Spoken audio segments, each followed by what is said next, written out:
Hi there, it's Vanessa, the Wellbeing Being. For those of you who are just watching for the first time, I am a bereaved parent and I'm also a licensed clinical counselor. I published my book, Strange, Changed, and Rearranged, which is the story of my healing journey as a bereaved parent.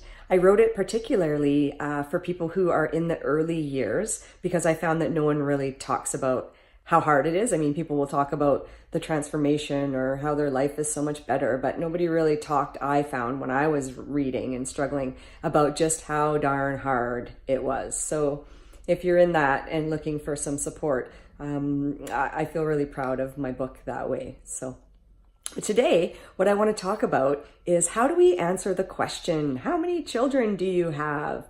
It is, for some of us, as bereaved parents, it's a question that we don't like very much. Maybe we struggle to know how to answer it.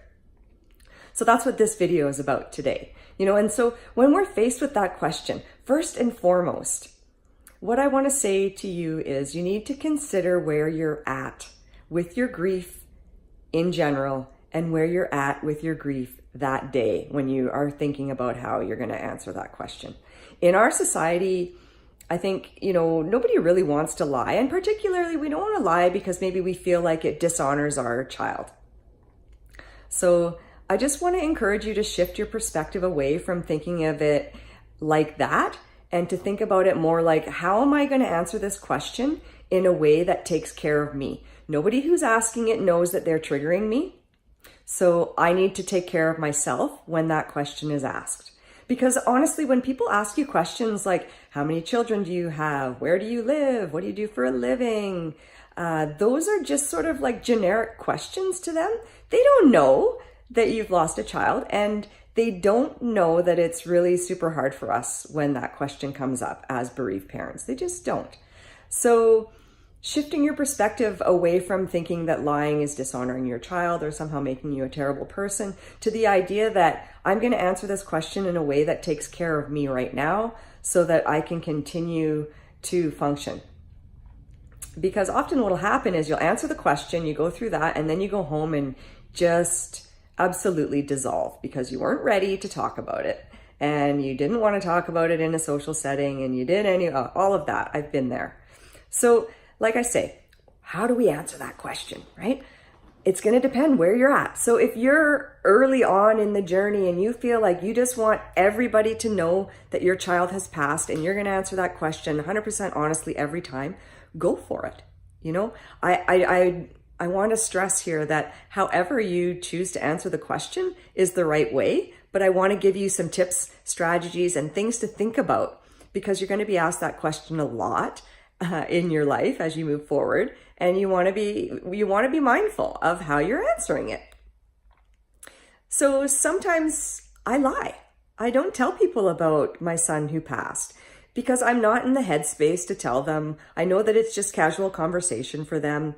And honestly, I've been one too many times down that road where it rips my heart out to talk about it. And they're asking me questions like about the most terrible thing that's happened in my life. And we're just casually talking about it as if I was telling them, how I made that awesome peanut butter sandwich.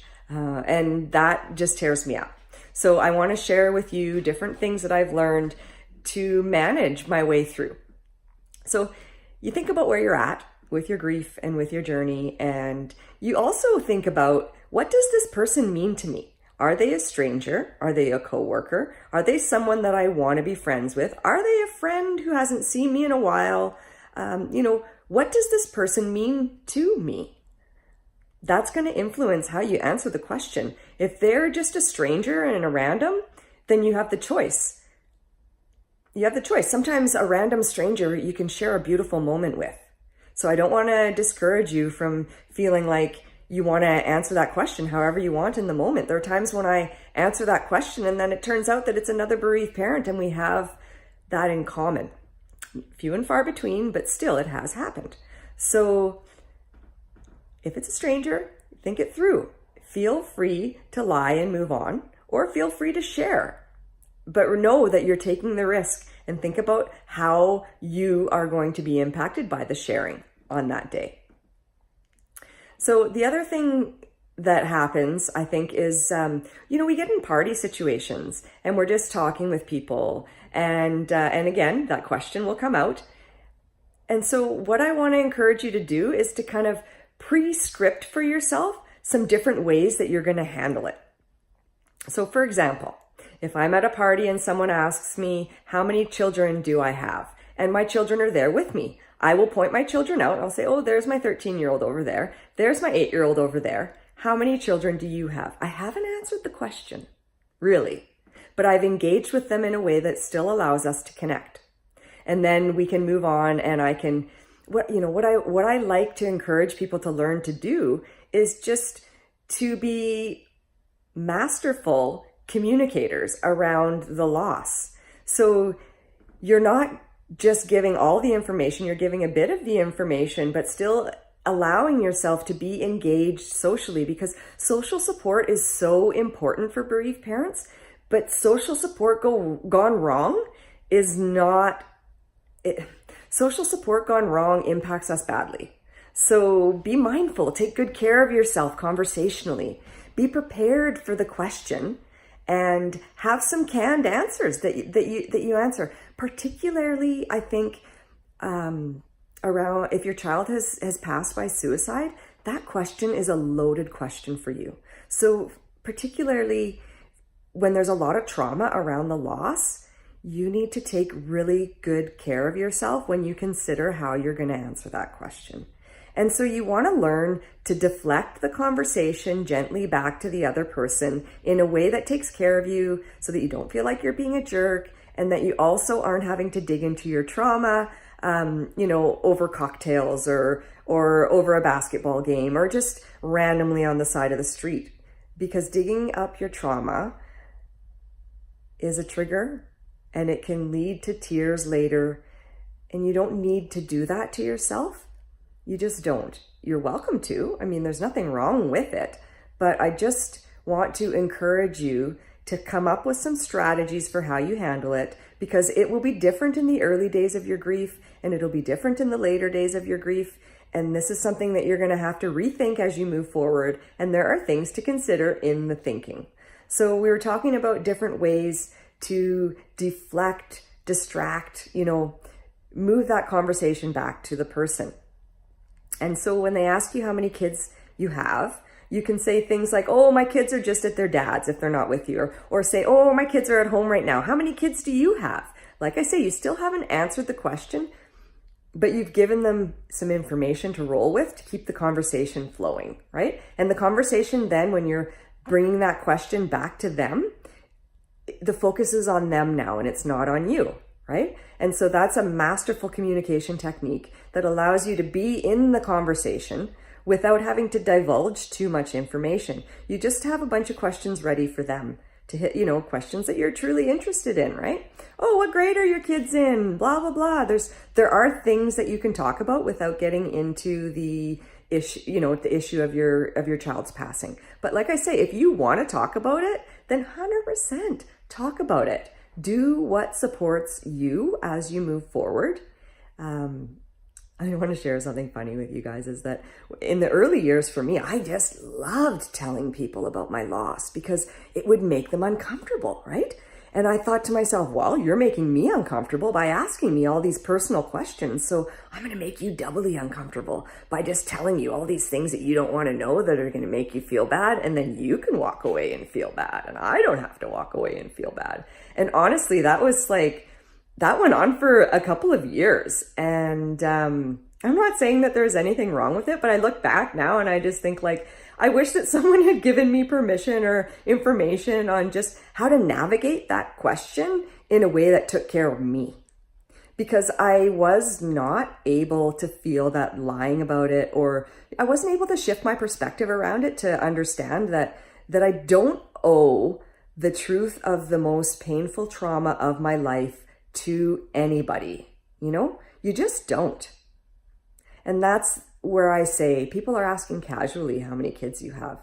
They're not saying, they don't realize that their question is like, hey, what's the worst thing that's ever happened to you? And can you tell me about it right now, please? they don't know that that's how you are interpreting their question. They're just giving you that casual question, right? Like I said, if we were kids, we would ask the question, what's your favorite color? What's your favorite food? Right? We want to get to know each other. We want to connect. And like I say, social support is an important part of the bereaved parent experience in our healing journey. But when we feel that we're being judged, it's not supportive. It in fact hinders our healing journey. And that's why we need to be mindful of how we're engaging socially so that we can give ourselves the opportunity to experience good social conversation around, especially if you've been shut up in your house, kind of isolating, and then you finally get out and someone says, oh, how many kids do you have? Boom, now you're triggered. No, don't, please allow yourself the space to figure out how you're going to answer that. Practice answering with some white lies, if you want to call it that. But there are ways to answer the question without really answering the question. And there are ways to keep yourself safe around that, And so knowing where you're at with your grieving journey is part of it. Just going to recap quickly, knowing where you're at. And then, what does the person mean to you? And I guarantee you that if you get to know someone later on and they find out that you didn't tell them that you had a child who passed, they're going to understand. They are going to understand. So, it's important that you take care of yourself around how you answer the question, because like I say, the people who are asking aren't aware that they're digging up your trauma. They just don't know. They want to connect with you. They want to get to know you. And it's a very generic, easy question to ask. And so if you come equipped with some just easy deflections, you can tell them little bits of information about your kids. My kids, they just love to play, they love to play video games. Do your kids play video games? Or, I've got my daughter, she's into horseback riding. Or, just share some information about your life with them around kids or family, and that'll be good enough. And if you go down the road further and they become a better friend, then by all means invite them into your inner circle. But the inner circle isn't something that you just offer to everybody, okay? So that's it for me for today. I hope you've enjoyed this video and I hope that you find it useful. And if you haven't joined my Facebook group yet, I'll drop a link down below. But be sure to like this video, and if any of what I say resonates with you, I love to hear from you in the comments. I check the comments and I'll answer the comments. And anyways, have a great day. And the next time someone asks you how many kids you have, you're going to know I can answer this question. I've got it covered. All right. Speak to you soon.